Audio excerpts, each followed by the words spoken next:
தமிழகத்தில் உள்ள பங்களாதேசத்தைச் சேர்ந்தவர்களை உடனடியாக வெளியேற்ற வேண்டும். முன்னாள் மத்திய இணை அமைச்சர் பொன் ராதாகிருஷ்ணன் பேட்டி.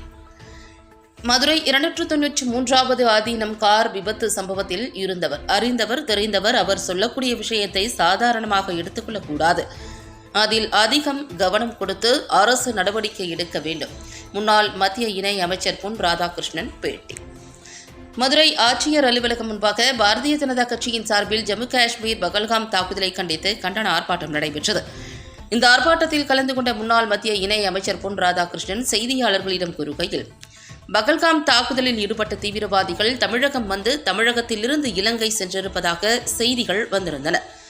எனக்கு அதில் ஒரு சந்தேகம், ஏன் அவர்கள் தமிழகத்திலேயே தங்கியிருக்கக்கூடாது? எனவே தமிழக முதல்வர் தனி கவனம் செலுத்தி தீவிரவாதிகளை கண்காணிக்க வேண்டும். பங்களாதேசத்தில் இருந்து பல்வேறு நபர்கள் இங்கு தங்கியுள்ளார்கள். அவர்களை உடனடியாக தமிழகத்திலிருந்து வெளியேற்ற வேண்டும். தீவிரவாத செயல்களில் ஈடுபடுகின்ற நபர்கள் எந்த நாட்டைச் சேர்ந்தவர்களாக இருந்தாலும் அவர்களை வெளியேற்ற வேண்டும் என்றார். மேலும் இந்த ஆர்ப்பாட்டத்தில் பேசும்போது, காஷ்மீருக்கு 370வது சிறப்பு அந்தஸ்து வழங்கி செயல்பட்டு வந்த நிலையில் அங்கு தீவிரவாதம் தலை தூக்குவதைக் கண்டு 370வது சிறப்பு அந்தஸ்தை ரத்து செய்து ஜம்மு காஷ்மீர் பகுதி முழுமையான வளர்ச்சி அடைய வேண்டும் என்பதற்காக பாரத பிரதமர் வேலைவாய்ப்புகள், தொழில் வளர்ச்சிகள் ஏற்படுத்த பல ஆயிரம் கோடி நிதி ஒதுக்கீடு செய்துள்ளார் என்று தெரிவித்தார். மதுரை ஆதீனம் கார் விபத்து குறித்த கேள்விக்கு, மதுரை 293வது ஆதீனம் கார் விபத்து சம்பவத்தில் இருந்தவர், அறிந்தவர், தெரிந்தவர். அவர் சொல்லக்கூடிய விஷயத்தை சாதாரணமாக எடுத்துக்கொள்ளக்கூடாது. அதில் அதிகம் கவனம் கொடுத்து அரசு நடவடிக்கை எடுக்க வேண்டும் என்றார்.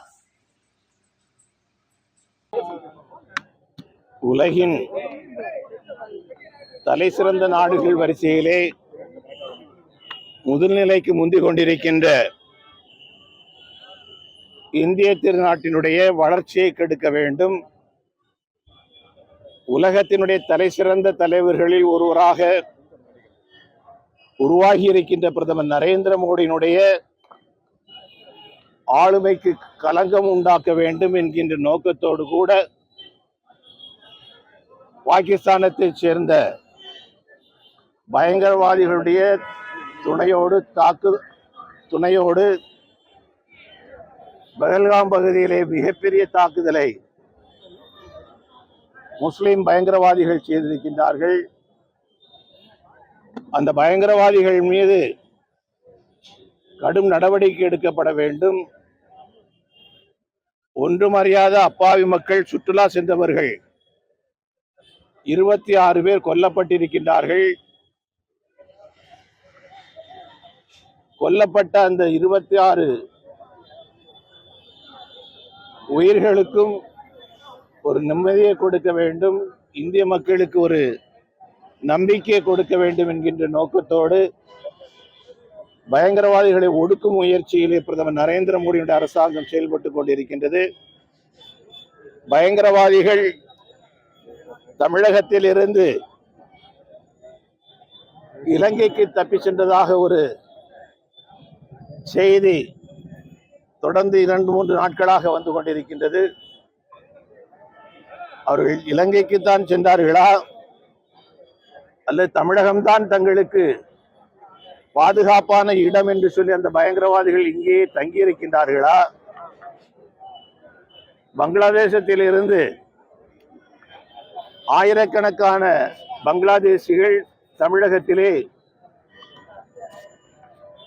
கூலி வேலை செய்வதற்கு என்று சொல்லி வந்திருக்கின்றார்கள். உண்மையிலேயே அவர்கள் கூலி வேலை செய்வதற்கு வந்தார்களா அல்லது கூலிக்கு களமிறங்கி உறவு பார்ப்பதற்காக வந்திருக்கின்றார்களா? இது போன்ற விஷயங்களை எல்லாம் ஆய்ந்தறிந்து தெரிந்து பயங்கரவாதிகளை, பங்களாதேஷிகளை, பாகிஸ்தான் பயங்கரவாதிகளை இந்த மண்ணிலிருந்து அகற்ற வேண்டிய பொறுப்பு தமிழக அரசாங்கத்திற்கும் இருந்து கொண்டிருக்கின்றது.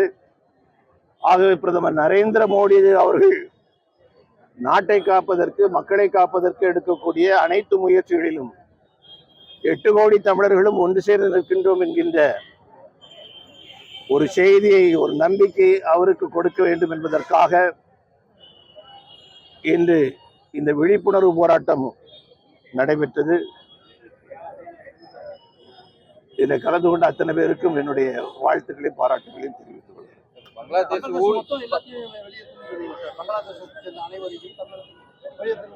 அனுமதி பெறாமல் வந்திருக்கக்கூடிய எந்த நாட்டை சேர்ந்தவராக இருந்தாங்க, அனுமதி பெறாமல் இங்க வந்திருக்கக்கூடிய எந்த நாட்டை சேர்ந்த யாராக இருந்தாலும், எந்த மதமாக இருந்தாலும் சரிதான், அவன் எப்படி இருக்க முடியும்?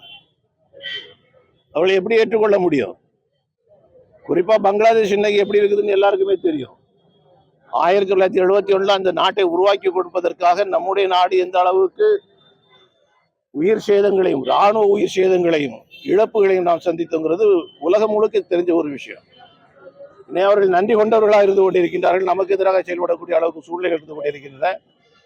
அப்ப அங்கிருந்து வந்திருக்கக்கூடியவங்க எதற்காக வந்தார்கள், என்ன செய்துட்டு இருக்காங்க, என்ன பண்ண போறாங்க, யாருக்கும் தெரியாது. அவங்களை எப்படி வச்சுட்டு இருக்க முடியும்? மதுரை ஆதீனம் அவருடைய கார் விபத்தை வந்து சாதாரண விபத்தை ஒரு மத கலவரத்தை உண்டு பண்றான்னு சொல்லி எல்லாருமே வந்து காவலத்தில் அவர் மேல வழக்கு பதிவு செய்யப்படுது. வணக்கத்திற்குரிய மதுரை ஆதீனம் அவர்கள், சுவாமிஜி அவர்கள் நேர சம்பவத்தில் இருந்தவர், சம்பவத்தை அறிந்தவர், தெரிந்தவர்.